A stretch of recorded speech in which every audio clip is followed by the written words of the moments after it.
রায়হান লিখেছেন, আমের আড়তদারেরা বাগানীদেরকে 52 কেজিতে 1 মণ হিসেবে আম বিক্রি করতে বাধ্য করছেন। এ বিষয়ে একটু আলোচনা করবেন হুজুর।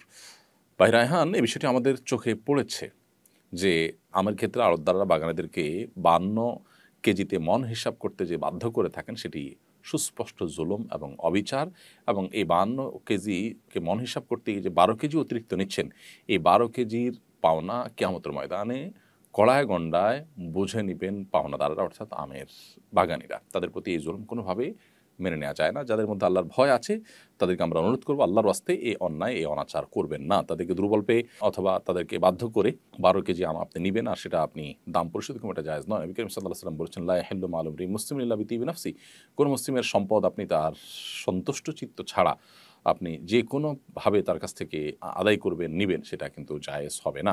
অন্য হাদিসে নবী সাল্লাল্লাহু আলাইহি ওয়াসাল্লাম বলেছেন যে, ফাইমা তাখুযু মাল আখিক, তুমি তোমার ভাইয়ের কোনো সম্পদ নিলে কিসের বিনিময়ে নিচ্ছ সেটি তোমাকে ক্লিয়ার করতে হবে। আপনি 40 কেজির দাম দিচ্ছেন, 40 কেজি নিচ্ছেন, ঠিক আছে। বাকি 12 কেজি নিচ্ছেন, সেটা কিসের ভিত্তিতে নিলেন? বিনিময়ে কি দিলেন? কোনো বিনিময় দিলেন না, কিন্তু তার কাছ থেকে 12 কেজি আম নিয়ে নিলেন। এটার জন্য আপনাকে অবশ্যই আল্লাহ তাআলার কাছে জবাবদিহি করতে হবে, এটা সম্পূর্ণ হারাম হবে। আসুন্নাহ ফাউন্ডেশন, উম্মার স্বার্থে সুন্নাহর সাথে।